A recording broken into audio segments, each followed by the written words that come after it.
tentang tahapan persidangan atau beracara di persidangan. Sebelum ke sana saya mau balik dulu sedikit ke kompetensi relatif. Kayaknya kita belum membahas ini dengan baik. Baik, kalau kita berbicara hakim itu pada prinsipnya dia adalah pejabat peradilan negara yang diberi wewenang oleh undang-undang ini untuk mengadili. Jadi menurut KUHP, hakim itu adalah pejabat peradilan yang diberikan kewenangan atau wewenang oleh KUHP untuk melakukan proses untuk mengadili. Mengadili itu kemudian dijelaskan dalam pasal 1 angka 9 KUHP, yaitu serangkaian tindakan hakim. Jadi mulai dari awal sehingga disebut sebagai rangkaian tindakan hakim untuk menerima. Pertama dia menerima, kemudian dia memeriksa, kemudian dia memutuskan perkara pidana dengan asas bebas, jujur, tidak memihak, dan dalam hal menurut cara yang diatur dalam KUHP. Jadi pada prinsipnya pertama dia menerima sebuah perkara pidana, kemudian dia melakukan pemeriksaan terhadap perkara tersebut, kemudian dia membuat putusan, kemudian asasnya adalah bebas. Bebas artinya apa? Apa Nadira? Tidak terikat oleh pihak manapun, Bu. Tidak terikat oleh pihak manapun. Contohnya siapa? Pihak manapunnya siapa? Oleh lembaga negara, pemerintah, ataupun sebagainya, Bu. Oleh warga negara, oleh negara, pemerintah, ataupun bahkan oleh media sekalipun, bahkan oleh masyarakat sekalipun, bahkan oleh orang yang saling berperkara sekalipun. Jadi pada prinsipnya hakim itu dia haruslah independen, dia memiliki kewenangan yang seluas-luasnya untuk bisa memutuskan perkara itu dengan sebebas-bebasnya. Jadi nggak boleh juga ada sekarang ini yang sering dikeluhkan oleh hakim itu adalah trial by the press. Jadi koran-koran, terus masyarakat melalui media sosial ataupun dari media massa lainnya, televisi segala macam itu sudah menjudge duluan, kayak misalnya kasus Jessica. Kasus Jessica itu belum diputus aja tuh masyarakat udah bilang dia salah. Bahkan hakimnya aja tuh mau bilang nggak salah pun karena buktinya tidak secara nyata ada pun jadi sulit karena memang masyarakat sudah menjudge duluan, sehingga tidak sulit hakim itu untuk kemudian kalau misalnya dia diputus bebas dianggapnya nanti korupsi, atau juga kasus-kasus korupsi belum ada putusannya masyarakat sudah menjudge itu salah, sehingga kemudian kalau hakimnya mau fair sebenarnya dia pengen bilang dia ini nggak salah, buktinya nggak cukup untuk menyatakan dia salah, cuman karena dia takut dibilang dia terima suap dan segala macam akhirnya ya udah salah aja deh, tapi pidananya sedikit gitu karena dia sebenarnya ragu-ragu gitu. Itu kan sebenarnya adalah sebuah praktek yang nggak benar sebenarnya. Kalau memang hakimnya merasa si terdakwa ini nggak punya kesalahan, harusnya dia kan dibebaskan, bukannya justru karena dia ragu-ragu karena takut penghakiman dari masyarakat terhadap putusannya dan akhirnya ya udah deh diputus aja salah tapi pidananya sedikit aja karena buktinya tidak cukup misalnya. Itu kan sebenarnya sudah melanggar asas kebebasan dari hakim itu sendiri. Jujur ya artinya dia harus berintegritas tinggi sebenarnya. Jadi sebagai hakim kalau dalam Islam itu hakim itu satu kakinya di surga, satu kakinya di neraka. Jadi hidup mati orang itu ditentukan oleh hakim. Jadi kalau dia adalah hakim yang jujur, dia akan kakinya sudah dijamin Allah masuk surga satu kalau dia Islam. Tapi kalau misalnya dia zolim, ya berarti dia sudah dijamin juga masuk neraka gitu. Jadi pilihannya ada di hakim itu sendiri. Kalau dia mau jujur ya dia sebenarnya adalah profesi yang sangat mulia dalam menentukan nasib seseorang. Sehingga ketika dia mengutamakan kejujuran dalam memutus sebuah perkara, bukan pertimbangan-pertimbangan lain yang kemudian mempengaruhi keputusannya, sehingga maka dia akan menjadi hakim yang kedudukannya sangat tinggi, mulia sebenarnya. Tapi kalau enggak ya justru sebaliknya. Dan tidak memihak di sidang pengadilan. Tidak memihak dalam pengertian ya dia tidak prejudice terhadap salah satu pihak at the beginning. Dia harus berpandangan bahwa ini orang mungkin salah, mungkin nggak salah. Jadi dia tidak memihak, tidak melihat kepada siapa pihak yang sedang berperkara dan segala macam. Okay. Kewenangan mengadili itu dia kalau kita lihat ada kompetensi absolut dan ada kompetensi relatif. Kemarin kita juga sudah membahas sebenarnya.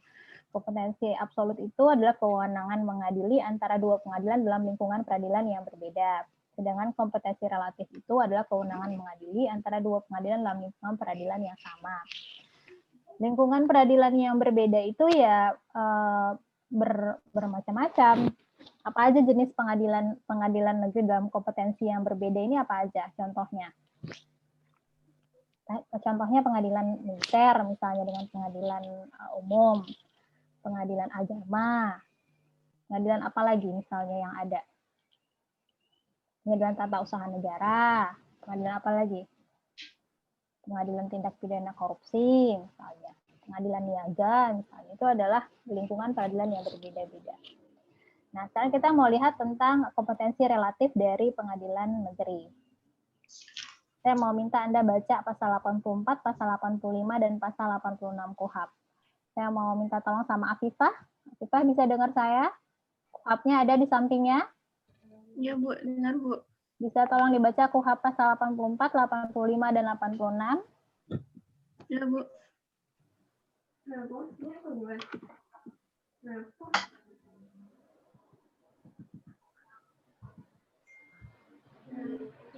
84 itu apa katanya? Pasal 84 angka 1, pengadilan negeri berwenang mengadili segala perkara mengenai tindak pidana yang dilakukan dalam daerah hukumnya. Angka 2, Stop dulu di situ. Stop dulu di situ. Ayat 1 itu artinya apa?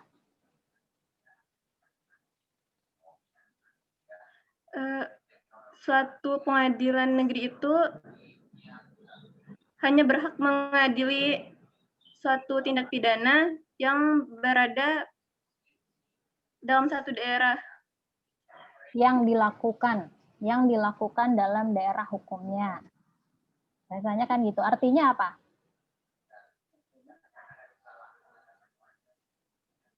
Artinya kalau misalnya ada pembunuhan di kota Bukit Tinggi. Afifah dari mana? Jambi, Bu. Dari Jambi. Kota Jambi. Iya. Dari kota Jambi. Nah, misalnya ada pembunuhan di kota Jambi. Maka kata pasal 84 ayat 1, pengadilan negeri yang berwenang melakukan pemeriksaan terhadap pembunuhan yang terjadi di kota Jambi itu adalah siapa? Pengadilan negeri pengadilan negeri yang di kota Jambi, Bu. Pengadilan negeri yang di kota Jambi itu. Jadi kalau misalnya di mana tindak pidana itu dilakukan, locus delicti-nya, Anda sudah belajar locus delicti dalam hukum pidana. Locus delicti itu juga ada beberapa teori terkait dengan locus delicti, apakah akibatnya muncul di mana atau tindak pidana yang dilakukan di mana, itu juga ada beberapa teori. Nah, kalau kata pasal 84 ayat 1, pengadilan negeri yang memiliki kewenangan untuk memeriksa semua perkara itu adalah pengadilan negeri di mana locus delicti dari tindak pidana tersebut, katanya gitu. Oke, jadi general prinsipalnya adalah pengadilan negeri yang berwenang mengadili sebuah perkara pidana itu adalah pengadilan negeri di mana tindak pidana itu dilakukan. Baik, ayat 2-nya Afifah. Kedua itu pengadilan negeri yang di dalam daerah hukumnya terdakwa bertempat tinggal, berdiam terakhir di tempat ia diketemukan atau ditahan, hanya berwenang mengadili perkara terdakwa tersebut apabila tempat kediaman sebagian besar saksi yang dipanggil lebih dekat pada tempat pengadilan negeri itu daripada tempat kedudukan pengadilan negeri yang di dalam daerahnya tindak pidana itu dilakukan. Apa maksudnya itu? Suatu perkara pidana itu diadili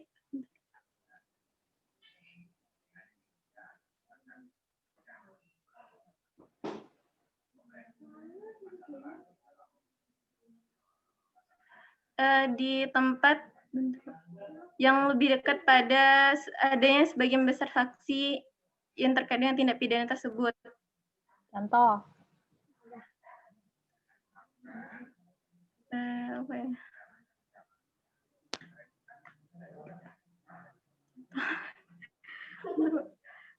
Apa ya? Misalnya,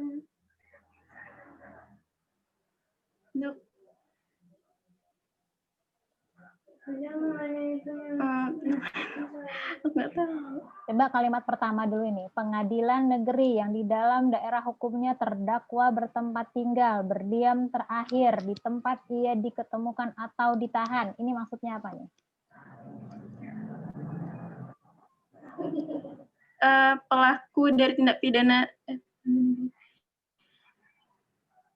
pelaku dari tindak pidana tersebut diadili di tempat. Jangan diadili dulu. Kalimat yang pertama dulu aja. Maknanya apa itu?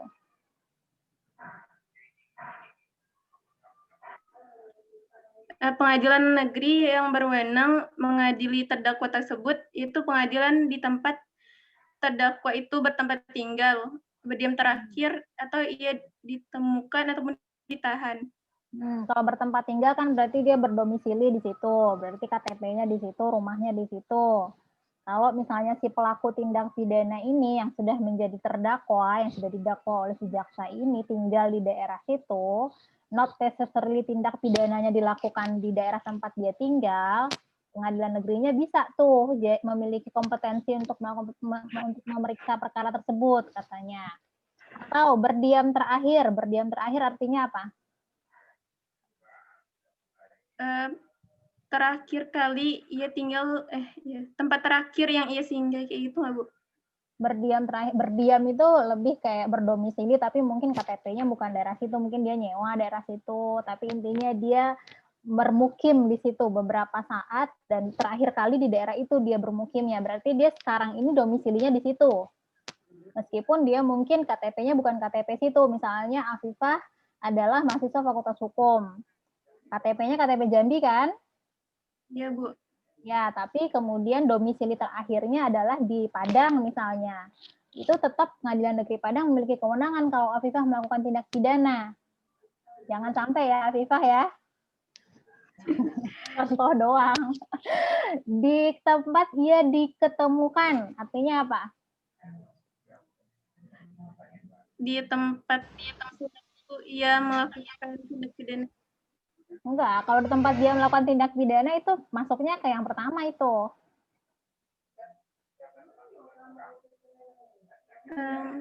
Kalau dia diketemukan berarti dia hilang nggak tadinya?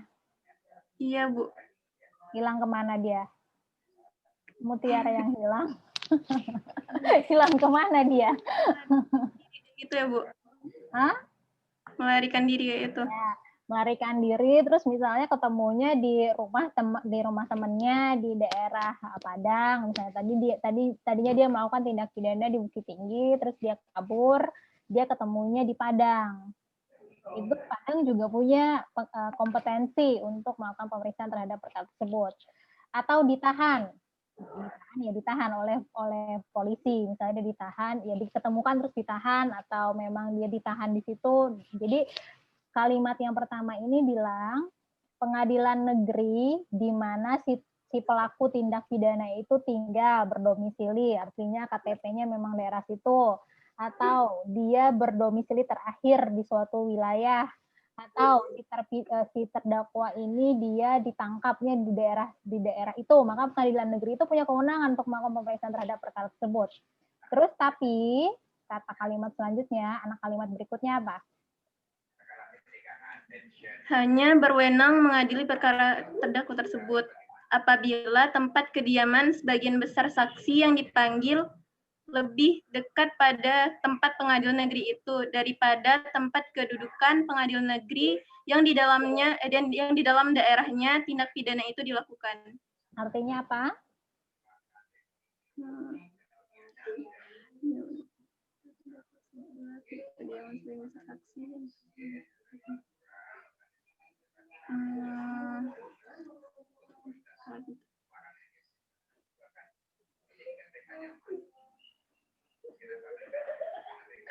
Pengadilan negeri yang mengadili perkara pidana tersebut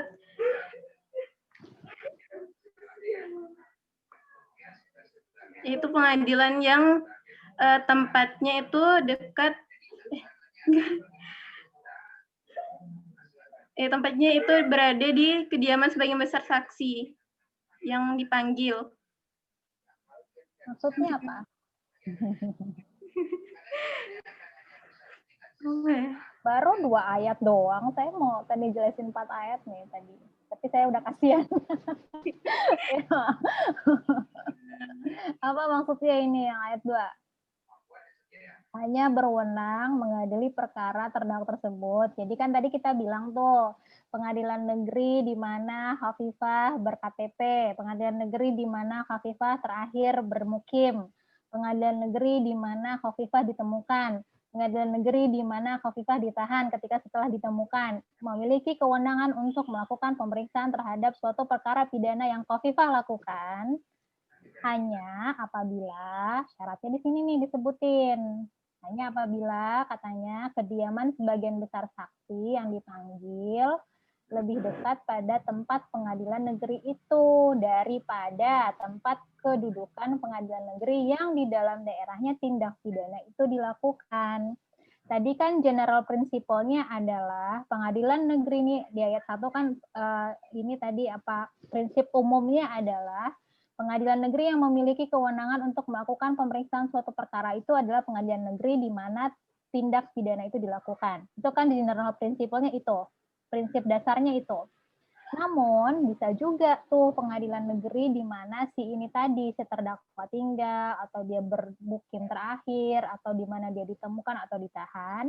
Kalau misalnya saksi-saksi dari tindak pidana tersebut memang lebih banyak, lebih dekat tempat tinggalnya di tempat pengadilan negeri yang di mana si terdakwa ini tinggal ini tadi, dibandingkan dengan pengadilan negeri di daerah tempat pidana dilakukan. Tadi misalnya contohnya, pengadilan negerinya tindak pidananya itu terjadi di Jambi.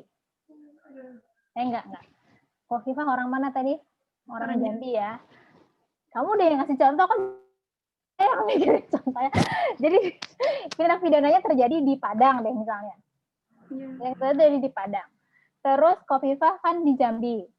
Khafifah KTP-nya Jambi, terus sekarang karena lagi COVID juga pulang ke Jambi. Terus Jambi punya kompetensi untuk melakukan pemeriksaan terhadap Khafifah yang melakukan tindak pidana pembunuhan? Bisa. Kalau saksi-saksinya banyak di Jambi. Iya. Kalau punya saksi-saksinya banyak tinggal di Jambi. Misalnya, yang melihat kejadian Khafifah membunuh itu misalnya adalah teman kosnya Khafifah yang juga tinggal di Jambi. Terus saksi lainnya misalnya, pokoknya semua saksi-saksi yang melihat kejadian supposedly biasanya kan saksi itu adalah orang yang melihat langsung, mendengar langsung, dan mengalami langsung tindak pidana itu adalah saksi di mana tempat kejadian pidana terjadi kan. Ya, Bu. Tapi kan bisa aja kemudian saksi-saksi itu kalau pembunuhan mungkin lebih sulit sih. Pembunuhan kemungkinan saksinya tetap ada di tempat pengadilan negeri di mana tindak pidana itu dilakukan. Apa tindak pidana yang kira-kira saksinya itu banyaknya di tempat si terdakwa itu ditinggal? Mungkin cybercrime mungkin yang mana lokasinya juga unidentified, korbannya misalnya adanya di Padang, tapi tempat saksi-saksi yang menyaksikan itu kebanyakan di Padang juga.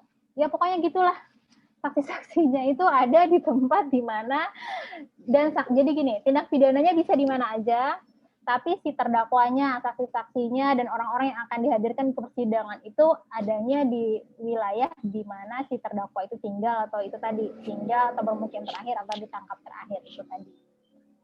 Itulah ya, Anda ngerti nggak maksudnya? Masih bingung? Masih bingung. Even sudah kita baca 10 kali. Baik. Yang lain mungkin ada yang ngasih contoh? Bisa? Contohnya contoh nyata aja sebenarnya. Jadi si Khafifah ini dia orang Jambi.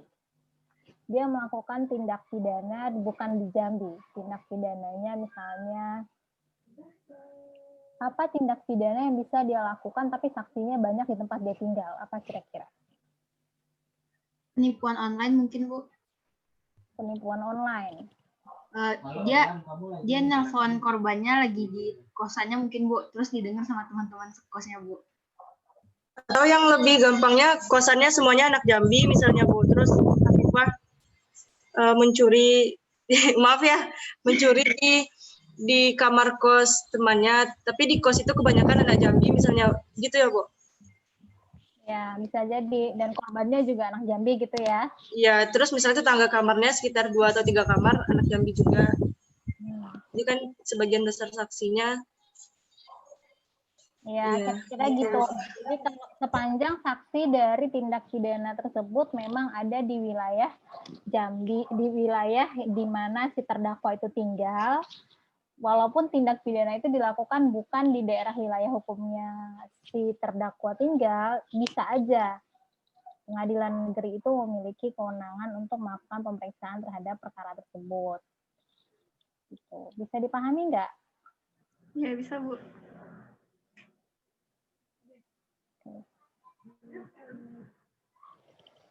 Baik, lanjut yang ketiganya, nggak usah Kofifah, dia kasihan keringetan dia. Coba Lady, saya kangen sama Lady nih. Mana Lady? Oke, Bu. Ya, Lady, mana suaranya? Ayat 3. Yang ayat 3, apabila seorang terdakwa melakukan beberapa tindak pidana dalam daerah hukum berbagai pengadilan negeri, maka tiap pengadilan negeri itu masing-masing berwenang mengadili perkara pidana itu. Jadi maksud dari kalimat itu, seorang terdakwa apabila melakukan tindak pidana berkali-kali, maksudnya pindah-pindah tempat, maka pengadilan negeri di daerah tersebut itu memiliki wewenang untuk mengadili perkara pidana yang dilakukan terdakwa tersebut. Contoh. Contohnya, misalnya si A pergi ke Padang melakukan pembunuhan. Setelah itu dia kabur ke Jambi melakukan pencurian. Jadi pengadilan negeri di Padang sama pengadilan negeri di Jambi itu memiliki kewenangan untuk mengadili si terdakwa yang si A itu, ya, di mana pengadilan negeri di Padang itu mengadili terdakwa terhadap kasus pembunuhan. Kalau pengadilan negeri di Jambi itu mengadili terdakwa dalam kasus pencurian. Kalau misalnya dia dilakukan dalam waktu berdekatan, gimana caranya? Gimana ya, Bu? Penyelesaiannya, kurasa, Bu,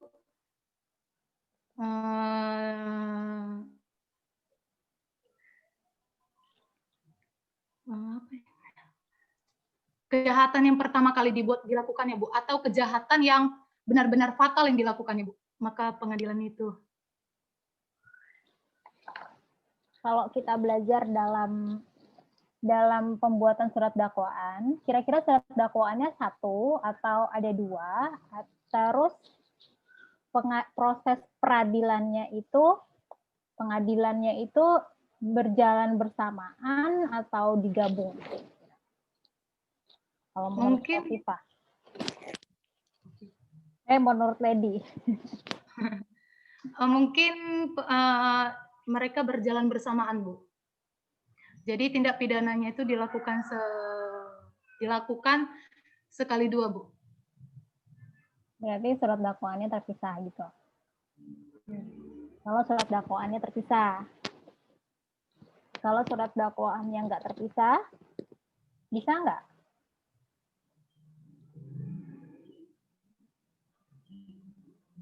Tidak bisa, enggak. Kita pernah belajar nggak konkursus idealis dalam hukum pidana? Di mana seseorang itu melakukan beberapa tindak pidana dan belum ada satu putusan yang inkrah terhadap putusan tersebut. Jadi dia melakukan beberapa perbuatan dan melanggar beberapa ketentuan pidana. Kemudian sanksi pidananya katanya itu adalah sanksi pidana terberat. Yang berat itu akan mengabsorb sanksi pidana yang ringan. Nanti ingat pelajaran hukum pidana, Masih, Bu. Prinsip absorpsi namanya dalam pemidanaan. Jadi yang akan didakwa itu adalah tindak pidana yang paling berat, karena karena dalam hukum Indonesia tidak mengenal akumulasi dari sanksi pidana. Hukum pidana mengenal absorpsi terhadap sanksi pidana yang lebih rendah. Jadi kalau dia misalnya melakukan beberapa tindak pidana, maka yang akan diproses biasanya ada tindak pidana dengan sanksi yang paling berat. Tapi intinya kita nggak ngomong itu, tapi intinya dalam pasal 84 ayat 3 ini, setiap pengadilan negeri di mana tindak pidana itu dilakukan oleh satu orang, tapi dia melakukan beberapa tindak pidana di beberapa wilayah hukum pengadilan negeri, setiap wilayah hukum itu memiliki kewenangan untuk melakukan pemeriksaan terhadap tindak pidana tersebut. Baik tindak pidana itu dilakukan pendakwaan secara tunggal, berarti proceedingsnya berjalan bersamaan, ataupun dilakukan dengan cara digabung, yang mana salah satu dakwanya akan mengabsorb tindak pidana yang lebih rendah. Baik, yang keempatnya, Lady. Keempatnya, terhadap beberapa perkara pidana yang satu sama lain ada sangkut pautnya dan dilakukan oleh seseorang dalam daerah hukum berbagai pengadilan negeri, diadili oleh masing-masing pengadilan negeri dengan ketentuan dibuka kemungkinan penggabungan perkara tersebut. Ya, ini dia. Jadi kalau dimungkinkan digabungkan, bisa digabungkan untuk memudahkan juga pemeriksaan. Baik, lanjut 85-nya, Lady. Dalam pasal 85, dalam hal keadaan daerah tidak mengizinkan suatu pengadilan negeri untuk mengadili suatu perkara, maka atas usul ketua pengadilan negeri atau kepala kejaksaan negeri yang bersangkutan, Mahkamah Agung mengusulkan kepada Menteri Kehakiman untuk menetapkan atau menunjuk pengadilan negeri lain daripada yang tersebut pada pasal 84 untuk mengadili perkara yang dimaksud. Nah, apa maksudnya? Jadi Bu, maksud dari pasal 85 ini, apabila pengadilan negeri di tempat si terdakwa melakukan kejahatan pidana itu tidak mengizinkan untuk mengadili si terdakwa, maka atas izin Mahkamah Agung, atas izin Kepala Menteri Kehakiman, bahwa daerah lain itu dapat menghakimi si terdakwa tersebut. Artinya daerah lain, artinya pengadilan negeri di daerah lain dapat mengadili si terdakwa tersebut. Kira-kira dalam keadaan seperti apa pengadilan negeri itu nggak bisa melakukan proses peradilan terhadap sebuah perkara?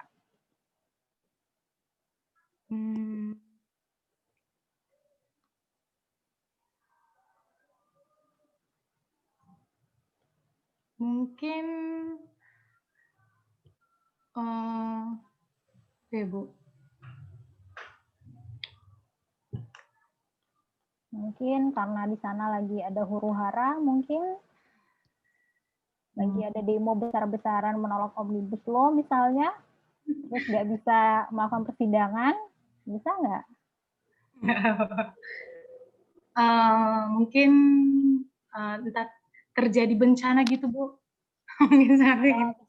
Bisa terjadi bencana sehingga memang misalnya gedungnya roboh atau memang hakim-hakimnya sudah pada balik mudik ke rumahnya, ke daerahnya masing-masing, jadi sudah tidak ada perangkatnya sehingga daerah tersebut tidak memungkinkan untuk dilakukan proses peradilan. Kemudian gimana prosesnya kata pasal ini? Mahkamah Agung mengusulkan kepada Mahkamah Agung yang mengusulkan siapa? Kejaksaan Negeri Bu. Ketua Pengadilan Negeri atau Kepala Kejaksaan Negeri. Ketua Pengadilan Negeri yang mana? Di daerah tersebut, Bu. Di daerah yang tidak bisa mengadili perkara tersebut, Bu. Oke, jadi Ketua Pengadilan Negerinya mengusulkan kepada siapa?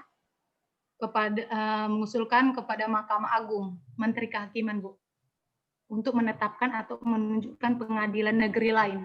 Pertama dia bikin surat dulu ke Mahkamah Agung, kemudian Mahkamah Agung baru kirim surat kepada Menteri Kehakiman, Menteri Kehakiman baru kemudian menetapkan pengadilan negeri mana yang akan melakukan pemeriksaan. Jadi pada prinsipnya usulannya adalah dari Ketua Pengadilan Negeri di wilayah pengadilan negeri yang tidak bisa melakukan pengadilan tersebut, kemudian dia mengajukan ke Mahkamah Agung baru mengirim surat kepada Menteri Kehakiman. Dan kemudian baru ditetapkan pengadilan negeri mana yang akan melakukan pemeriksaan. Lanjut pasal 86-nya.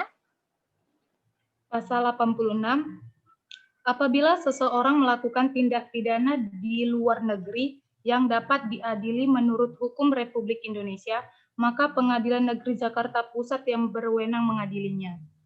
Oke, kapan Indonesia memiliki kewenangan untuk melakukan pemeriksaan terhadap suatu tindak pidana yang dilakukan di luar negeri?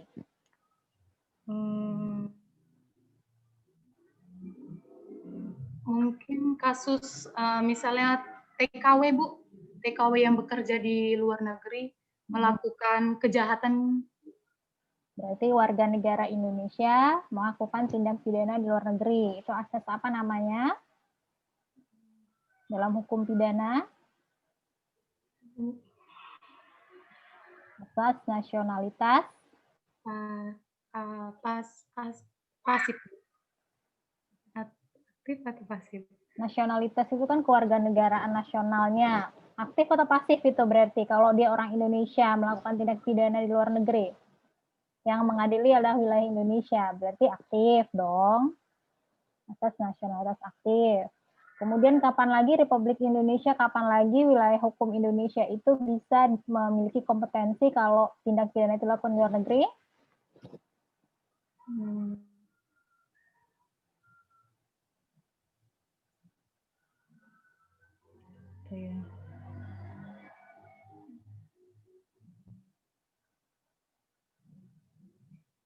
Kalau kepentingan Indonesia yang terlanggar di situ meskipun dilakukan oleh pihak luar, itu asas nasionalitas pasif namanya. Kalau misalnya kedutaan Indonesia dibom di mana gitu, meskipun yang bukan melakukan pemboman bukan orang Indonesia, Indonesia punya kompetensi untuk melakukan persidangan terhadap perkara tersebut. Nah, kalau kata pasal 86, pengadilan negeri yang memiliki kewenangan untuk melakukan pemeriksaan terhadap perkara tersebut adalah Pengadilan Negeri Jakarta Pusat.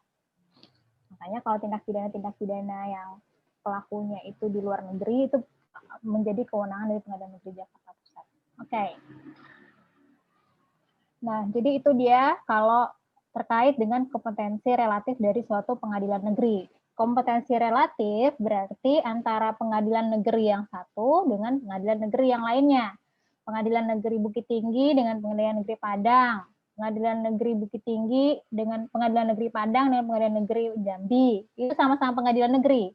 Tapi wilayah hukumnya berbeda, itu namanya kompetensi relatif. Kompetensi yang dimiliki oleh beberapa pengadilan negeri dalam wilayah pengadilan yang sama, dalam kompetensi yang sama. Jadi Anda harus ingat kalau yang kompetensi absolut itu terkait dengan pengadilan negeri yang lingkungan peradilannya berbeda. Lingkungan peradilan berbeda itu apa? Tadi pengadilan militer, pengadilan tata usaha negara, pengadilan administrasi negara, pengadilan korupsi, pengadilan tindak pidana tipikor, pengadilan niaga, misalnya dia adalah pengadilan di lingkungan peradilan yang berbeda. Kemudian kalau pengadilan di lingkungan peradilan yang sama itu pengadilan negeri dengan pengadilan negeri di wilayah hukum yang berbeda-beda. Oke. Penetapan kewenangan relatif. Setelah pengadilan menerima pelimpahan perkara dari kejaksaan, maka pengadilan akan memeriksa apakah perkara itu termasuk kewenangannya. Tadi berdasarkan pertimbangan pasal 84, 56. Kalau dia memiliki kewenangan, maka dia akan dilanjutkan. Kalau tidak, maka ketua pengadilan akan menyerahkan pelimpahan perkara ke pengadilan yang menurutnya berwenang dengan surat penetapan.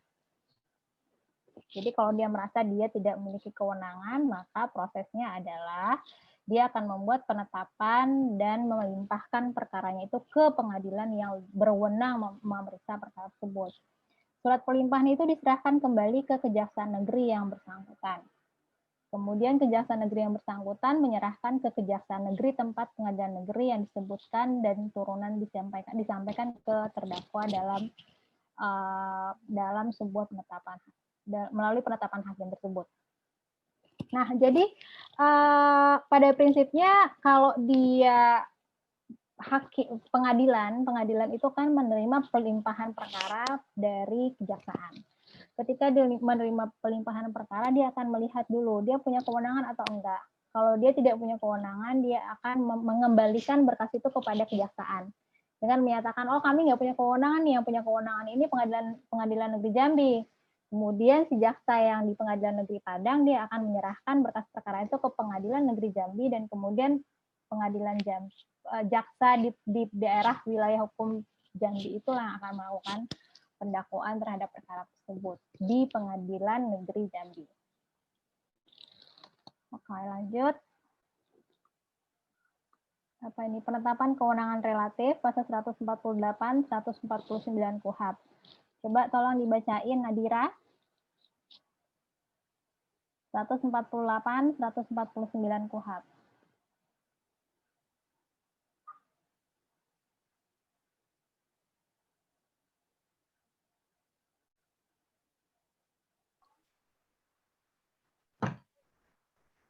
Pasal 148 ayat 1, dalam hal ketua pengadilan negeri berpendapat bahwa perkara pidana itu tidak termasuk wewenang pengadilan yang didampinginya, tetapi termasuk wewenang pengadilan negeri lain, ia menyerahkan surat pelimpahan perkara tersebut kepada pengadilan negeri lain yang dianggap berwenang mengadilinya dengan surat penetapan yang memuat alasannya.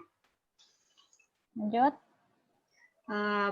Pasal 148 ayat 2, surat pelimpahan perkara tersebut diserahkan kembali kepada penuntut umum. Selanjutnya, kejaksaan negeri yang bersangkutan menyampaikannya kepada kejaksaan negeri di tempat pengadilan negeri yang tercantum dalam surat penetapan. Ayat 3, turunan surat penetapan sebagaimana dimaksud dalam ayat 1 disampaikan kepada terdakwa atau penasihat hukum dan penyidik. Oke, lanjut 149, jangka waktunya.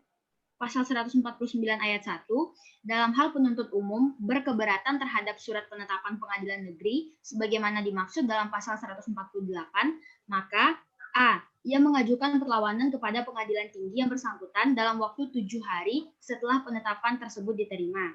B. Tidak terpenuhinya tenggang waktu tersebut di atas mengakibatkan batalnya perlawanan.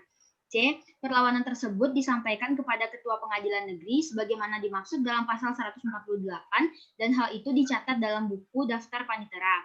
D. Dalam waktu 7 hari, Pengadilan Negeri wajib meneruskan perlawanan tersebut kepada Pengadilan Tinggi yang bersangkutan. Lanjut. Ayat 2, Bu.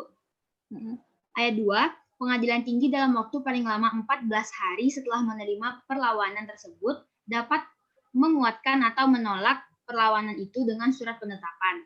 Ayat 3, dalam hal pengadilan tinggi menguatkan perlawanan penuntut umum, maka dengan surat penetapan diperintahkan kepada pengadilan negeri yang bersangkutan untuk menyidangkan perkara tersebut. Ayat 4, jika pengadilan tinggi menguatkan pendapat pengadilan negeri, pengadilan tinggi mengirimkan berkas perkara pidana tersebut kepada pengadilan negeri yang bersangkutan. Ayat 5, tembusan surat penetapan pengadilan tinggi sebagaimana dimaksud dalam ayat 3 dan ayat 4 disampaikan kepada penuntut umum. Oke, jadi apa ini ceritanya? Kalau 148 tadi kita sudah bahas, 149. 149 itu mengenai jangka waktunya, Bu, jangka waktu pelimpahan kewenangan tersebut, Bu. Gimana jangka waktunya?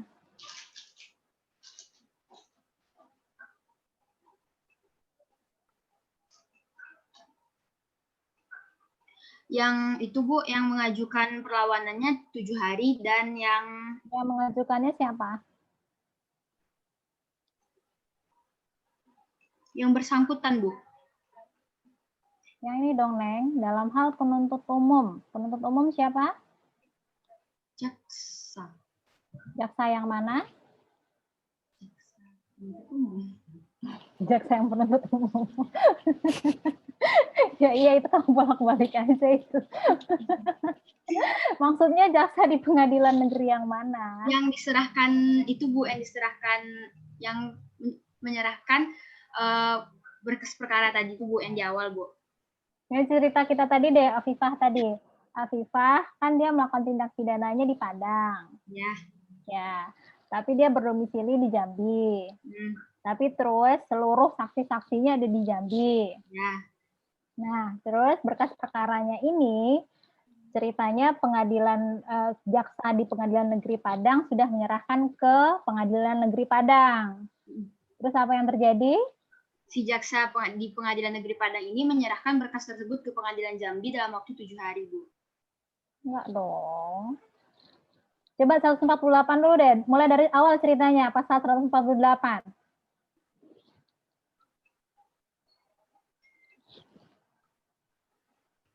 Kan tadi katanya si Khofifah ini melakukan tindak pidana pencurian yang mana semua saksi-saksinya ada di Jambi. Sehingga dalam pemahaman kita menurut pasal 85, 86, 87 tadi, yang memiliki kewenangan itu adalah Pengadilan Negeri Jambi. Ya kan? Ya, Tapi Bu. ternyata si jaksa Pengadilan Negeri Padang mengirimkan berkas pencurian Khofifah ini ke Pengadilan Negeri Padang. Kemudian menurut pasal 148 apa? Harusnya ke Jambi, Bu. Pengadilan Negeri Jambi. Ya, harusnya ke Jambi. Terus apa prosesnya apa? Gimana? Surat pelimpahan perkara tersebut diserahkan kembali kepada penuntut umum, Bu. Jadi pertama, Pengadilan Negeri Padang membuat penetapan dulu, katanya kan, nih surat penetapan yang memuat alasan kenapa dia tidak memiliki kewenangan. Jadi apa? Kira-kira bunyinya gimana surat penetapannya? Kira-kira aja pakai bahasa kita, gue nggak punya kewenangan nih, lo harusnya melakukan penuntutannya di Jambi. Ini kan saksinya semuanya ada di Jambi, lagi COVID nih bro, gitu. Nah terus jadi dia membuat penetapan bahwa dia nggak memiliki kewenangan, yang memiliki kewenangan adalah Jambi dengan alasan seperti ini. Alasannya karena semua saksi-saksinya ada di Jambi. Ya udah, akhirnya diserahkanlah surat penetapan itu dan semua berkas perkaranya dikembalikan ke penuntut umum. Penuntut umum yang mana? Yang di Padang, Bu. Yang di Padang. Kemudian penuntut umum yang di Padang dia bisa mengajukan keberatan kata pasal 149. Keberatan terhadap yang mana?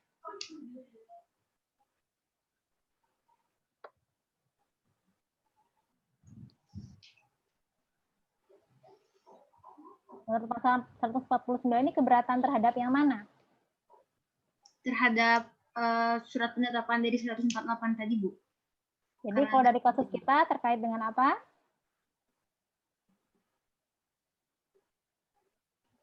Penetapan yang mana? Penetapan dari Pengadilan Negeri di 148 tadi, Bu, karena tidak menerima tuntutan tersebut, Bu. Jadi Pengadilan Negeri Padang kan menetapkan bahwa dia tidak memiliki kewenangan.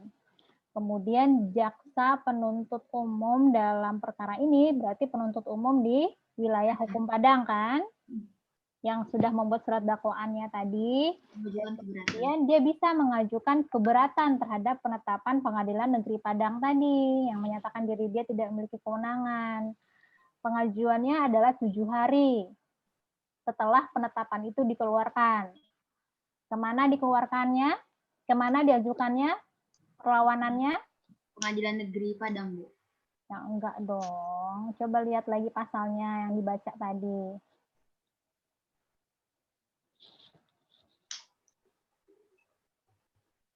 Pengadilan Tinggi, Bu. Pengadilan Tinggi. Beda nggak Pengadilan Negeri sama Pengadilan Tinggi? Iya, beda, Bu. Berbeda kan? Kalau Pengadilan Negeri itu dia wilayah hukumnya adalah kota. Kalau Pengadilan Tinggi itu wilayah hukumnya adalah provinsi. Berarti keberatan dari penuntut umum itu diajukannya kepada Pengadilan Tinggi. Pengadilan Tinggi Padang. Pengadilan Tinggi Sumatera Barat dalam waktu 7 hari. Kalau lebih dari jangka waktu 7 hari mengakibatkan batalnya perlawanan tersebut. Jadi harus langsung otomatis diserahkan kepada jaksa penuntut umum di Jambi. Kemudian kata yang C, perlawanan tersebut disampaikan kepada Ketua Pengadilan Negeri. Ketua Pengadilan Negeri yang mana ini? Negeri yang Padang, Bu. Negeri Padang. Negeri Padang karena dia yang menetapkan. Jadi dikasih tahu, kami melakukan perlawanan nih. Kemudian perlawanan itu disampaikan ke Pengadilan Tinggi. Pengadilan Tinggi akan memberitahukan ke Pengadilan Negeri bahwa penetapannya dilakukan perlawanan oleh jaksa. Dan kemudian apa katanya? Dalam waktu 7 hari, Pengadilan Negeri wajib meneruskan perlawanan tersebut ke Pengadilan Tinggi yang bersangkutan. Terus?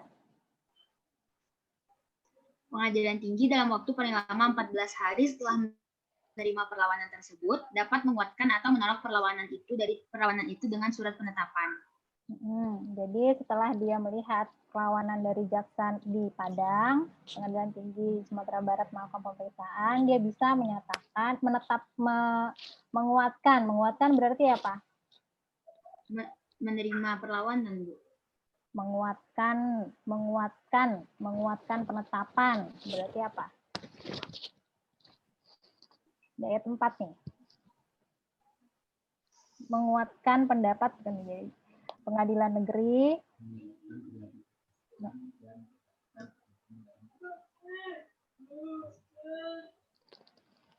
jika Pengadilan Tinggi menguatkan pendapat Pengadilan Negeri, berarti dia menganggap, Pengadilan Tingginya menganggap bahwa memang Pengadilan Negeri itu tidak memiliki kewenangan, kan? Kalau dia menguatkan pendapat Pengadilan Negeri, kan tadi Pengadilan Negerinya berpendapat dia nggak memiliki kewenangan. Pengadilan Negeri Padangnya kan tidak memiliki kewenangan. Jadi kalau Pengadilan Tingginya menguatkan pendapat tersebut, berarti Pengadilan Tinggi mengirimkan berkas perkara pidana tersebut kepada Pengadilan Negeri yang bersangkutan. Nah, jadi kalau misalnya dia sebaliknya, kalau dalam hal Pengadilan Tinggi menguatkan perlawanan penuntut umum, berarti dia menyatakan bahwa perlawanan penuntut umum apa? Perlawanan terhadap penetapan Pengadilan Negeri yang menyatakan dirinya tidak berwenang tadi. Maka dengan surat penetapan diperintahkan kepada Pengadilan Negeri bersangkutan untuk menyidangkan perkara tersebut. Kemudian Pengadilan Tinggi membuat surat penetapan dan menyatakan bahwa dia harus menyidangkan perkara ini, regardless dia merasa dirinya tidak berwenang. Nah, tembusan surat penetapan Pengadilan Tinggi sebenarnya maksud ayat 3 dan ayat 4 disampaikan kepada penuntut umum. Jadi pada intinya gitu. Jadi kalau misalnya Pengadilan Negeri yang satu merasa tidak berwenang, dia akan membuat surat penetapan. Dalam hal ini jaksa yang mengajukan dakwaan dia bisa mengajukan keberatan kalau dia merasa penetapan tersebut tidak sesuai dengan ketentuan yang ada di KUHP. Oke? Bisa dipahami? Bu, bisa, Bu.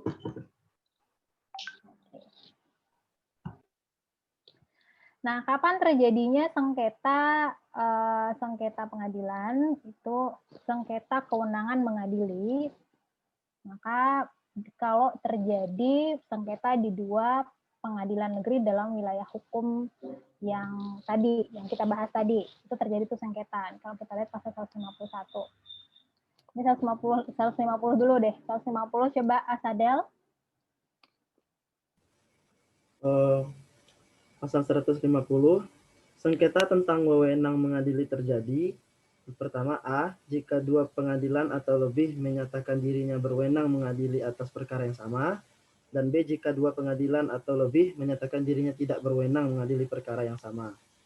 Ini tadi terkait dengan kompetensi kapan sengketa itu terjadi.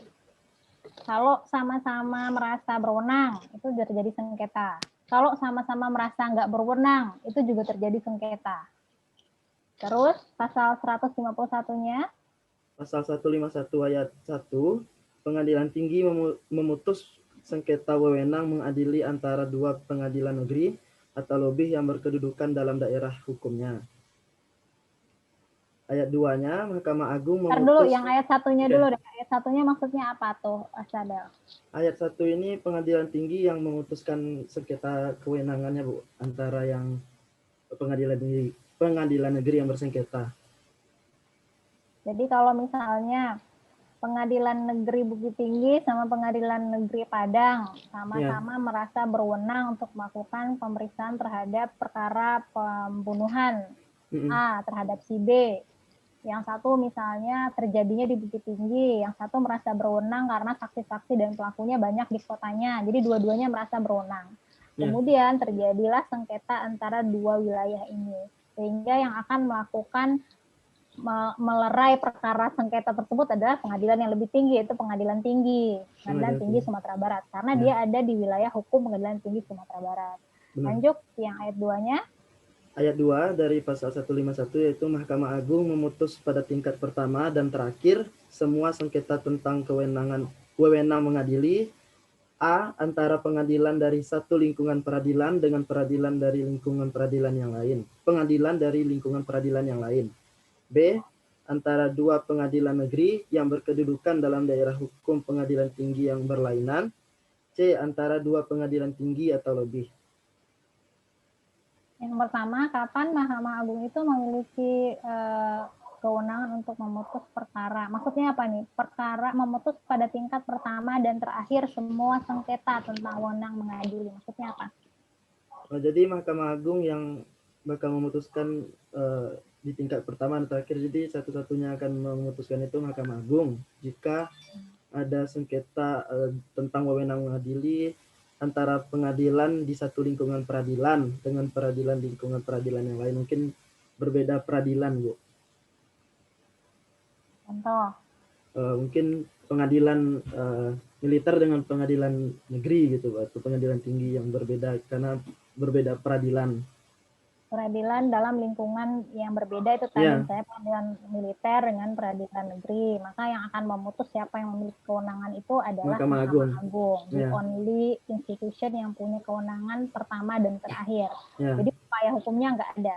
Kewenangan dari Mahkamah Agung ini nggak ada bandingnya, nggak seperti penetapan yang tadi pengadilan negeri. Terus lanjut, dalam kondisi apalagi MA memiliki kewenangan untuk memutus perkara sengketa mengadili ini?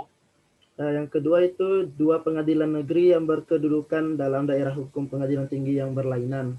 Contohnya mungkin pengadilan negeri di Bukit Tinggi dengan pengadilan negeri di Medan, Bu. Karena berbeda pengadilan tinggi, kan satu di Sumatera Barat dan satu di Sumatera Utara. Jadi Mahkamah Agung yang akan memutuskan. Ya, berarti kalau dia di satu wilayah hukum, pengadilan tinggi, tapi kalau di wilayah pengadilan tingginya berbeda, maka yang punya kewenangan adalah Mahkamah Agung. Kemudian akhir itu antara dua pengadilan tinggi atau lebih, jadi sengketa antara pengadilan tinggi yang berbeda provinsi gitu. Ya, berarti itu merupakan kewenangan dari Mahkamah Agung untuk melakukan pemeriksaan terhadap kompetensi antara dua pengadilan tinggi. Oke, jadi ternyata pengadilan ini juga saling bersengketa ya, tidak hanya manusia yang bersengketa. Oke, sekarang kita masuk ke asas pemeriksaan di persidangan. Bagaimana sudah kita bahas di awal perkuliahan kita, bahwa pada prinsipnya pemeriksaan dalam sebuah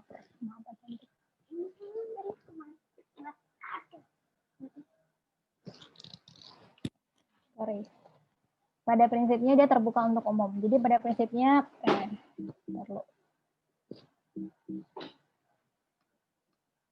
pada prinsipnya itu dia haruslah dapat diakses oleh setiap orang, sehingga pengadilan pidana itu dia tidak bisa disaksikan oleh siapa saja sepanjang dia memang dimungkinkan untuk dia bisa berperilaku sopan dan menghadiri persidangan itu dengan baik. Jadi pada prinsipnya dia terbuka. Kemudian dia haruslah dihadiri oleh terdakwa. Nggak bisa peradilan itu in absentia. Berbeda dengan perdata yang dimungkinkan persidangan dilakukan tanpa kehadiran dari terdakwa. Kalau pidana nggak bisa, karena ini akan melanggar prinsip langsung dan lisan. Karena terdakwa itu harus bisa menjawab langsung pertanyaan-pertanyaan dari hakim terkait dengan fakta-fakta dari kasus tersebut. Kemudian hakim ketua memimpin sidang. Jadi kalau misalnya hakimnya ada 3 atau ada 5, maka akan ada satu pimpinan hakim yang akan memimpin sidang. Dia pemeriksaannya langsung dan lisan. Langsung berarti direct, ditanya, dijawab langsung. Lisan berarti dijawab secara verbal, tidak melalui tulisan. Kemudian pemeriksaannya harus bebas, tidak boleh ada tekanan dari pihak manapun, dan hakim mendengarkan kedua belah pihak atau aidi et altera partem. Jadi dua pihaknya siapa? Dua pihak yang dimaksudkan di sini siapa ini? Hakim mendengarkan kedua belah pihak. Gazian, siapa yang dimaksud dengan kedua belah pihak di sini, Gazian?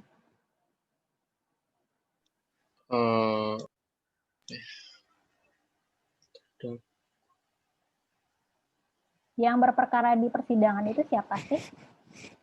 Apa, Bu? Terdakwa dan korban. Terdakwa itu berarti orang yang diduga melakukan tindak pidananya, yang didakwa melakukan tindak pidana. Kemudian korban dalam hal ini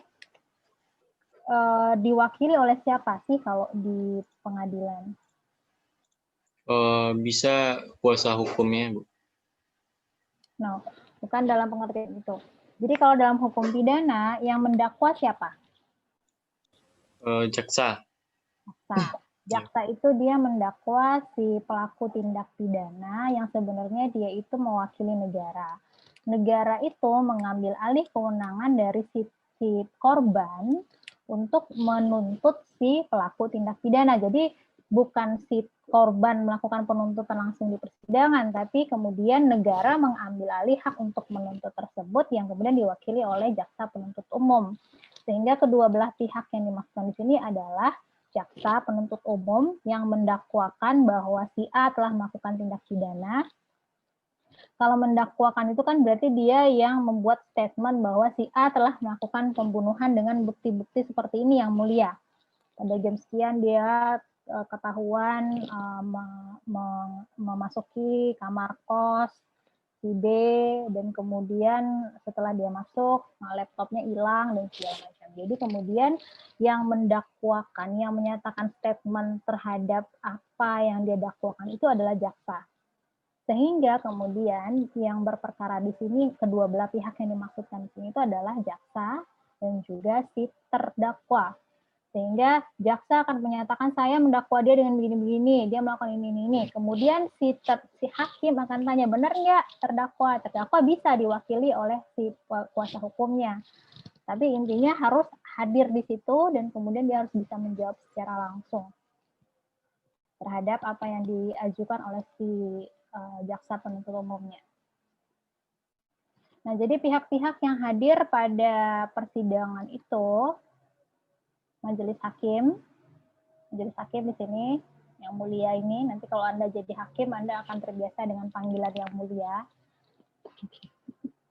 Sepanjang memang Anda berperilaku mulia, Anda worth the honor. Tapi kalau kata orang Padang singgah orang itu hakim yang tidak kalau orang Jambi nggak ngerti singgah orang ya, Afifah ya. Apa ya, orang yang nggak berperi kemanusiaan lah. Jadi dia hakim tapi tidak memiliki hati nurani untuk keadilan. Dia lebih mementingkan kehidupan dunia daripada meninggikan keadilan yang sudah diamanahkan kepada dirinya. Ada juga hakim seperti itu. Banyak. Ada juga jaksa seperti itu, banyak juga. Jadi memang peradilan di Indonesia ini sangat dikritisi oleh banyak dunia internasional dengan ketidakprofesionalannya. Jadi itulah harapan kami sebagai dosen ketika Anda sudah terjun ke lapangan kerja, entah Anda menjadi jaksa, entah Anda menjadi hakim, entah Anda menjadi lawyer, jadilah seorang ahli hukum, apapun bidang Anda, entah Anda nanti jadi corporate lawyer, entah Anda jadi whatever you name it, jadilah ahli hukum yang memang profesional dan memegang integritas itu dengan setinggi-tingginya. Atau Anda menjadi dosen pun juga harus berintegritas. Kalau saya mau malas-malesan, saya nggak akan hadir di sini nih. Jadi, apapun pekerjaan Anda harus mengerjakannya dengan profesional, dengan berintegritas. Jangan uang, maksudnya jangan uang yang jadi tujuan hidup Anda. Karena itu tidak akan pernah cukup. Jadi Anda tidak akan pernah merasa, gajinya cuma segitu, ngapain gue capek-capek ngajar, capek juga dan ini segala macam gitu. Kalau mikirin itu, kita nggak akan pernah bahagia hidup kita. Gitu. Jadi carilah sebuah motivasi yang jauh lebih besar dari sekedar uang. Karena kalau uang tidak akan pernah bisa memenuhi nafsu, itu nggak akan pernah ada batasnya. Jadi mungkin Anda bisa memotivasi diri Anda untuk menjadi orang yang bermanfaat, menebarkan ilmu, whatever yang memang yang lebih besar lah daripada hanya sekedar menjadi kaya di dunia. Kenapa saya jadi penceramah, jadi mamah dede. Nah terus jadi tadi ada siapa pihaknya? Majelis hakim. Terus ada JPU. JPU ini jaksa penuntut umum di sini. Kemudian ada si terperiksa. Terperiksa ini bisa saksi, misalnya didatangkan saksi, bisa ahli, bisa juga korban itu saksi ya, saksi korban. Bisa juga si terdakwanya sendiri. Nah, kemudian di sini pengunjungnya. Biasanya si terdakwa ini misalnya kalau ada penasehat hukumnya, ini mungkin orang kaya nih, penasehat hukumnya banyak. Jadi pada prinsipnya biasanya paling cuma 1 atau 2 nih orang kaya nih, orang kaya katanya. Jadi banyak ya, lawyers-nya banyak. Terus pengunjung di belakang sini. Oke, kira-kira itu bentuknya. Lanjut ke proses pemeriksaan perkara. Nah, apa yang terjadi ketika sebuah perkara itu akan diperiksa? Jadi pertama itu adalah pastinya penetapan hari sidang ya, penetapan hari sidang, dan kemudian di hari persidangannya itu agenda pertama dari sebuah persidangan pidana itu adalah membaca surat dakwaan. Membaca surat dakwaan ini dilakukan oleh siapa? JPU, Bu. JPU, karena yang membuat kan JPU, jadi yang membacakan ya JPU, nggak mungkin yang bikin JPU yang bacain terdakwa kan. Jadi ketika si JPU dia mendakwakan sesuatu, dia akan membacakannya secara terbuka di depan umum dan bisa didengar oleh setiap orang dalam persidangan pertama di suatu perkara pidana. Selanjutnya adalah eksepsi dari terdakwa, ini akan kita lihat prosesnya. Kemudian pemeriksaan saksi-saksi, kemudian pembuktian, kemudian tuntutan pidana, kemudian ada pledoi, kemudian ada replik dan duplik, dan kemudian putusan pengadilan. Jadi pada prinsipnya seperti ini alur dari sebuah persidangan dalam perkara pidana. Kita lihat ya. Pertama, acara pemeriksaan. Jadi semua orang siap dalam ruangan sidang kecuali majelis hakim. Majelis hakim ini saking yang mulianya dia datang belakangan, diliatin sama semua orang dan semua orang berdiri. Nah, segitu mulianya majelis hakim. Jadi kalau Anda nanti jadi hakim, jangan songong gitu. Meskipun Anda dianggap yang mulia, kalau perilaku Anda nggak mulia, nggak ada yang perlu disombongkan di dunia ini sih sebenarnya. Jadi stay humble walaupun Anda selalu dipanggil yang mulia nantinya. Stay down to earth. Karena ya kita ya hidup di dunia, emang Anda yang mulia hidup di langit kan nggak juga kan? Jadi tetaplah jadi orang yang down to earth kalau Anda memang adalah nanti menjadi hakim. Karena memang Anda akan diperlakukan seperti yang mulia. Kalau di ruangan persidangan ya, di ruangan persidangan. Orang akan berdiri ketika Anda datang, Anda memakai toga, pakai baju kebesaran, itu sangat sangat mulia. Sometimes orang akan menjadi sombong ketika dia dihormati sedemikian rupa gitu. Dan jangan menjadi zalim dengan kemuliaan yang Anda miliki. Nah, kemudian majelis hakim masuk dan membuka sidang. Dia menyatakan sidang dibuka untuk umum, terus dibuka, ketok palu. Kemudian penuntut umum memanggil terdakwa masuk, kemudian dia menjelaskan identitas terdakwa, kemudian dia membaca surat dakwaan. Kalau Anda penuntut umum, nanti Anda akan membuat surat dakwaan dan Anda akan membacakannya di persidangan dan menanyakan terdakwa sudah mengerti atau tidak isi dakwaan. Yang menanyakan ini adalah majelis hakim. Setelah tadi si penuntut umum, nanti kan sebagian Anda ada yang jadi hakim, ada yang jadi jaksa. Jadi nanti yang jaksanya akan membacakan surat dakwaan, kemudian hakim akan bertanya kepada si terdakwa, kamu ngerti nggak dakwaan tadi yang dibacain sama si penuntut umum? Udah ngerti belum isinya? Udah ngerti belum maksudnya? Ngerti nggak proses yang disebutkan oleh si jaksa tadi gitu? Kalau misalnya dia menjelaskan dia masuk ke ruangan ini buktinya ini. Intinya dia mengerti nggak apa yang didakwakan kepada dirinya gitu. Kalau misalnya si terdakwa merasa keberatan terhadap dakwaan tersebut, misalnya saya nggak ngerti tuh si jaksa ngomong apa sih, gitu. Artinya dalam pengertian dakwaannya kabur, obscure libel misalnya, itu bisa dijadikan alasan untuk mengajukan eksepsi.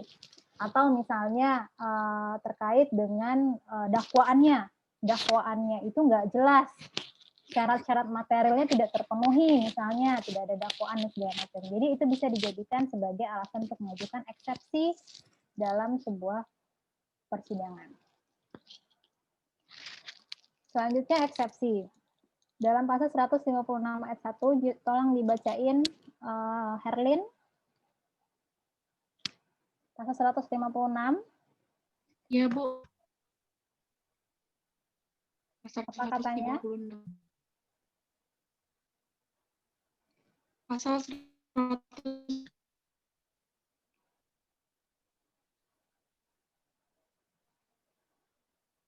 Halo Herlin.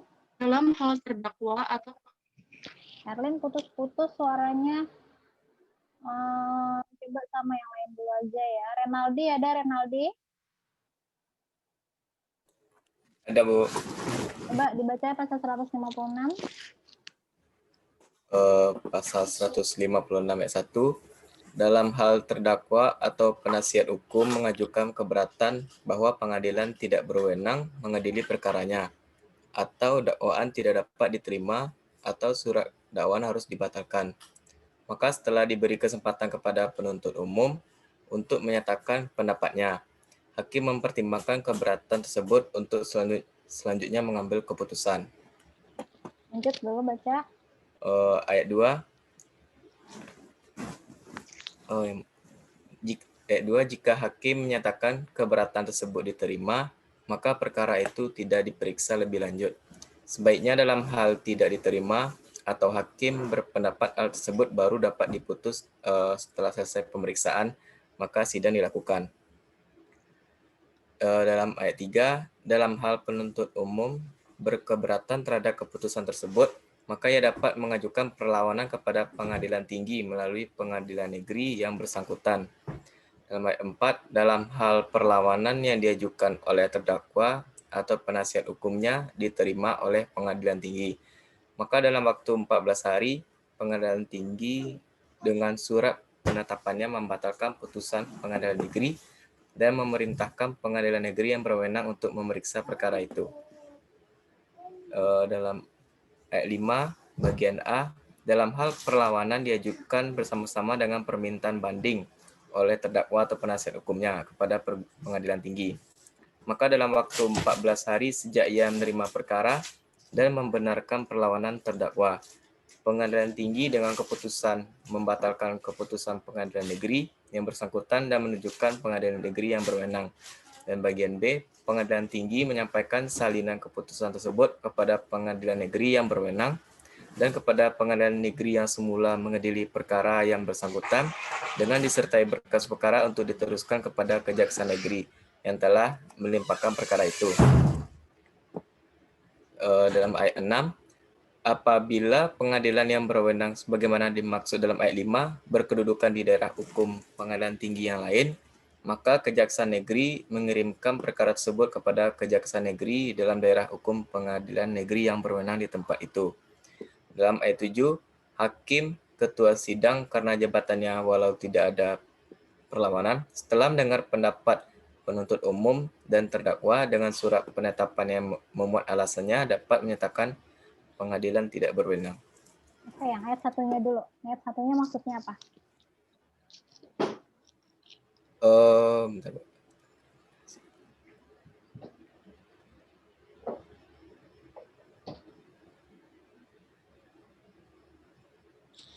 Di sini ada protes dari penasihat hukum terutama pada hal terdakwa. Dia mengajukan keberatan bahwa pengadilan itu tidak berwenang mengadili perkaranya, Bu. Atau selain itu surat dakwaan itu harus dibatalkan. Lalu setelah ada istilahnya surat dakwaan itu dibatalkan, maka diberi kesempatan kepada jaksa sebagai penuntut umum untuk menyatakan pendapatnya mengenai respon dari penasihat hukum yang ingin yang berkeberatan. Maka lalu hakim akan mempertimbangkan keberatan tersebut untuk mengambil keputusannya, Bu. Masuk dalam ayat 1 ya, Bu. Dalam hal terdakwa atau penasehat hukum, ini kan pihak yang sama nih kan?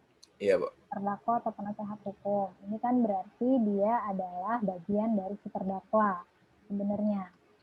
Dia mengajukan keberatan bahwa keberatannya itu terkait pertama, pengadilan tidak berwenang mengadili perkaranya.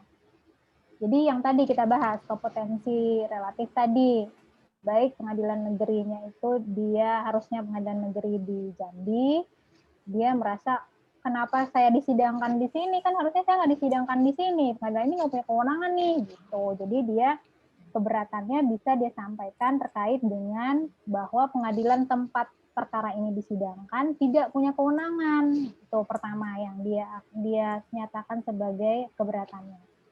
Alasan kedua adalah atau dakwaan tidak dapat diterima. Dakwaan tidak dapat diterima itu karena apa? Anda sudah belajar tuh. Syarat-syarat surat dakwaan. Mungkin karena surat dakwaan tidak lengkap, Bu. Isinya Terkait tidak lengkap. Misalnya jaksa tidak lengkap dalam mengisi surat dakwaannya, Bu. Jadi bisa mengajukan keberatan ya, Bu. Nah, ini saya kasih jelek nih UTS-nya nih. Surat dakwaan itu dia ada syarat material dan syarat formil. Ya nggak? Masih ingat nggak, Renaldi? Lupa, Bu. Nah, Lupa, Bu. ini karena open book pada ini nih, pada nggak ingat. Coba dilihat catatannya. Syarat-syarat surat dakwaan, apa syarat-syarat surat dakwaan dan apa konsekuensinya ketika syarat-syarat tersebut tidak terpenuhi.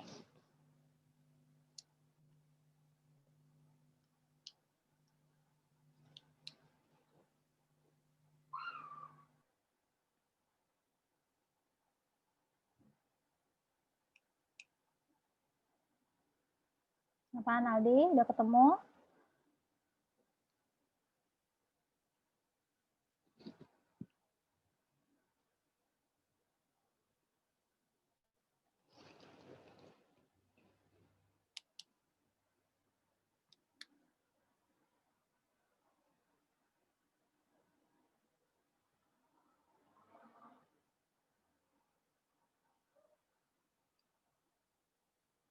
Ada yang sudah ketemu? Mungkin? Syaratnya formil sama material, Bu. Formil sama material. Syarat formilnya itu ada identitas lengkap dari pelaku, Bu. Oh, lagi ada tanda tangan dari penuntut umumnya, Bu ya. Ya, formil itu ya formalitasnya lah. Formalitasnya itu sudah sesuai bentuknya, identitasnya sudah lengkap dan segala macam. Kemudian konsekuensi ketika syarat formil tidak terpenuhi apa terhadap surat dakwaan? Batal karena hukum, Bu. Yakin? Ada dua, Bu. Dulu takutnya tertukar sama yang material. Ya itu dia yang saya tanya. Ada yang udah ketemu? Ada yang sudah bisa menemukan? Saya coba jawab, Bu. Ya, Renaldi. Surat dakwaan itu bisa batal demi hukum jika tidak memenuhi syarat materialnya. Itu yang mana apabila maksudnya itu uraian itu tidak cermat, tidak jelas dan tidak lengkap mengenai tindak pidana yang didakwakan. Misalnya tidak lengkap menyebutkan waktunya, tidak lengkap menyebutkan tempat tindak pidana itu dilakukan, Bu. Material atau formil? Material, Bu. Itu material.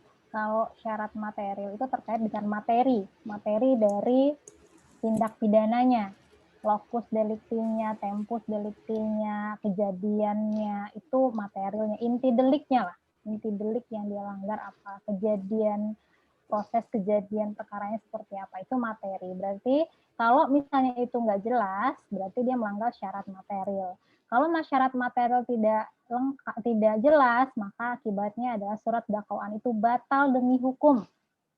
Batal demi hukum berarti dia dia batal, dakwaannya menjadi batal. Tapi kalau syarat formil tadi terkait dengan identitas si jaksanya, identitas si pelakunya dan segala macam, kalau itu nggak jelas, maka berarti syarat formil tidak terpenuhi. Kalau syarat formil tidak dipenuhi, maka dia tidak dapat diterima. Tidak dapat diterima artinya bisa diperbaiki lagi sebenarnya. Jadi konsekuensi dari syarat material dan syarat formil itu ini. Kalau misal syarat formil terkait dengan hal-hal formalitas dari sebuah dakwaan. Kalau formalitas ini tidak terpenuhi, maka dakwaan ini tidak dapat diterima. Syarat material terkait dengan materi dari tindak pidana. locus delicti, tempus delicti, pasal berapa yang didakwakan, yang dilanggar, dan segala macam. Kalau syarat ini tidak terpenuhi, maka dakwaannya akan menjadi batal demi hukum.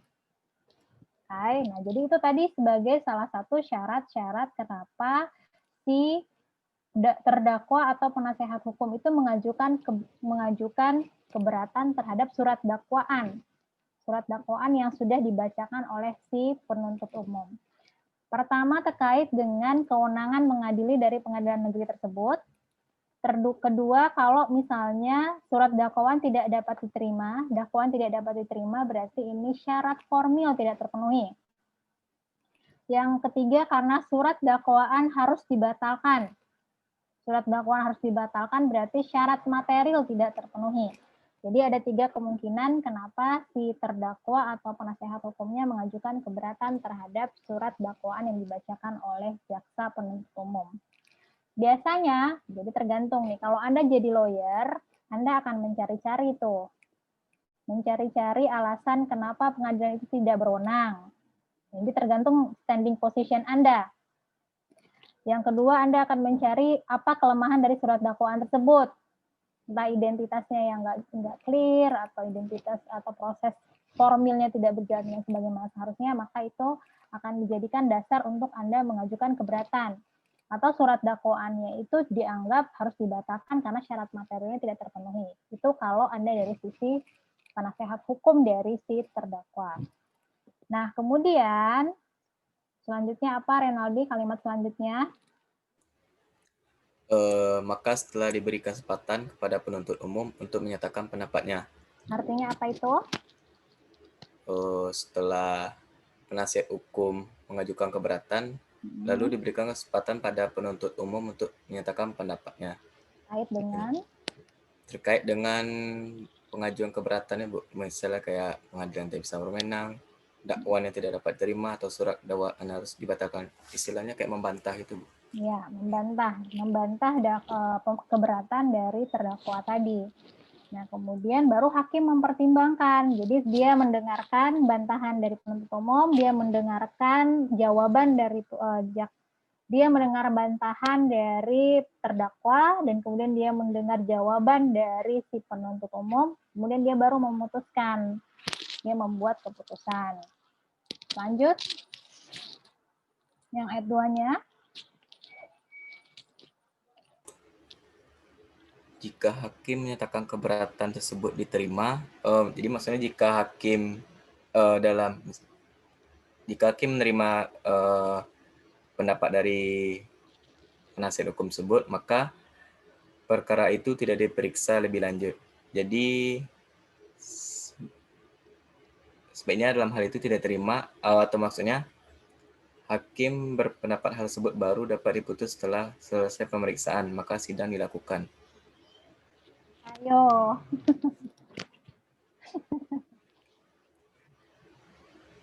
Bingung kan?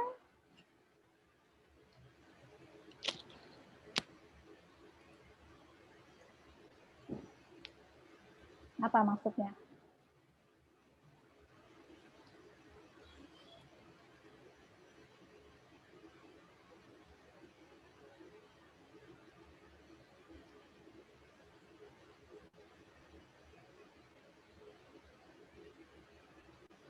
Ada kalimat hakim berpendapat hal tersebut baru dapat diputus. Jadi setelah melakukan pemeriksaan, maka hakim mempertimbangkan putusan dari penasihat hukum tersebut. Yang mana itu? Yang ini dulu deh. Jika hakim menyatakan keberatan tersebut diterima, keberatan dari si terdakwa atau penasehat hukumnya ini kan, terkait dengan apakah pengadilan itu berwenang atau tidak, terkait dengan dakwaannya itu dapat diterima atau tidak, terkait dengan surat dakwaannya itu batal demi hukum atau tidak. Kalau menurut hakim itu bisa diterima keberatannya itu, berarti hakim berpendapat bahwa oh iya ini dakwaannya ini nggak jelas nih, obscure liber nih, batal demi hukum, maka perkara itu tidak diperiksa lebih lanjut. Artinya kemudian hakim membuat penetapan dan menyatakan bahwa perkara ini dihentikan karena karena dakwaannya tidak dapat diterima misalnya, atau dakwaannya batal demi hukum. Sebaliknya apa katanya? Oh, sebaliknya, Bu, enggak sebaiknya, Bu. Ya. Oh, ini sebaliknya. Oh, ya ini sebaiknya ya. Sebaiknya kalimatnya, Bu. Oh, iya iya. Oh, Saya saking udah hafalnya, saya tahu ini salah. Sebaliknya. sebaliknya. Oh, Kan kamu bingung ya. iya, Bu. Sebaliknya, oh, jika hakim tidak terima dari putusan penasihat hukum, maka sidang tetap lanjut sampai selesai. Ya, Bu. ya sebaliknya dalam hal tidak diterima. Jadi keberatan dari terdakwa ini, kamu nyari-nyari alasan aja nih lawyer gitu kan, kata hakimnya. Ya, Tidak diterima tuh sama hakimnya. Jadi kata hakim, ini dilanjutkan. Atau bisa juga hakim berpendapat kalau perkara ini harus keputusan terkait dengan itu nanti dilakukan setelah persidangan. Artinya gini, kan bisa jadi terkait dengan misalnya putusannya enggak dakwaannya identitasnya enggak lengkap. Itu nanti kita lihat nanti kata hakimnya. Kita lihat dulu aja dalam persidangan. Jadi ada hakim yang berpendapat saya akan melanjutkan ini atau saya akan memutuskan ini nanti setelah persidangan ini dilakukan. Jadi hakim bisa berpendapat seperti itu. Bisa menerima, bisa langsung melanjutkan, bisa menyatakan putusan terkait dengan itu nanti setelah pokok perkara diperiksa. Ya, seperti itu. Yang ketiga, dalam hal penuntut umum berkeberatan terhadap putusan tersebut, maka ia dapat mengajukan perlawanan kepada pengadilan tinggi melalui pengadilan negeri yang bersangkutan. Jadi kalau misalnya jaksa berkeberatan dengan hakim, maka dia dapat kayak yang mana nih? Kapan kira-kira penuntut umum ini keberatan? terhadap pada putusan hakim, Bu, yang Putusan misalnya hakim hakim itu tidak penuntut umum deh. Kan bingung kan? Iya. Apa katanya pasal 3 ini, pasal 156 ayat 3 ini? Oh, itu, Bu. Misalnya penuntut umum, dia katanya penuntut umum itu keberatan terhadap putusan dari hakim, Bu. Iya, kapan kira-kira penuntut umum itu keberatan terhadap keputusan hakimnya? Ya, karena beda pandangan, Bu. Iya, kapan dia berbeda pandangan dalam kondisi sebagaimana disebutkan di ayat 1 dan 2 ini, kapan dia berbeda pandangan kira-kira?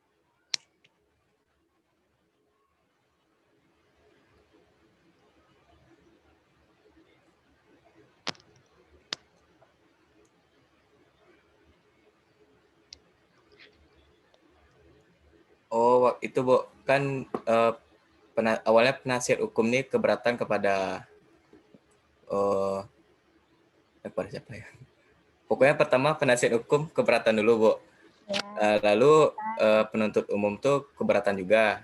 Lalu hakim mempertimbangkan. Keberatan sama yang mana? Hakim penuntut umum itu menolak, Bu, dari pendapat penasihat hukum. Nah, jika pastinya dia menolak karena itu kan keberatan terhadap surat dakwaan yang dia buat kan. Iya, Bu. Renaldi nih penuntut umum terhadap Khofifah yang melakukan pencurian misalnya.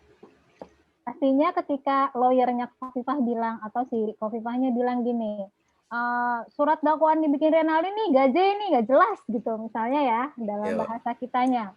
Terus kata hakim, Renaldi apa ininya katanya hakim. Ini kan udah jelas Pak Hakim, ini fakta-faktanya begini. Ya udah deh kita lanjut kata hakim. Kalau lanjut kata hakim, ada pertentangan nggak antara penuntut umum dengan hakim? Ada, Bu. Ini kamu udah sore udah nggak bisa mikir kayaknya. Apa kita udahan dulu aja kuliahnya ya? Mungkin karena udah terlalu lelah mikir.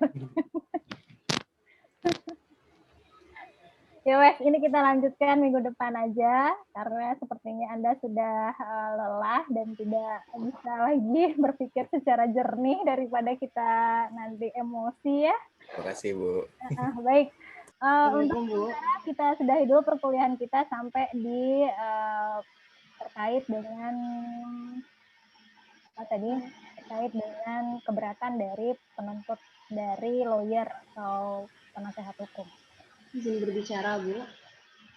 Ya, silakan Yuki. Tadi maaf Yuki terlambat masuk ke Zoom, Bu. Soalnya ada wawancara tadi sebentar, Bu. Wawancara apa tuh? Beasiswa, Bu. Oh, beasiswa apa? Beasiswa unggulan Kemendikbud, Bu. Oke, sip. Nanti saya perbaiki daftar hadirnya ya. Oke, terima kasih, Bu. Oke, baik. Terima kasih untuk partisipasi semuanya hari ini. Semoga walaupun di rumah tetap semangat untuk belajar dan menjadi mahasiswa yang baik dan berintegritas terhadap semua amanah yang ada di pundak Anda saat ini. Baik, saya tutup perkuliahan kita dengan mengucapkan hamdalah. Alhamdulillahirabbil alamin. Assalamualaikum warahmatullahi wabarakatuh. Waalaikumsalam warahmatullahi wabarakatuh. Terima kasih, Bu. Terima kasih, Bu. Saya meeting for all ya. Ya, Bu. Terima kasih.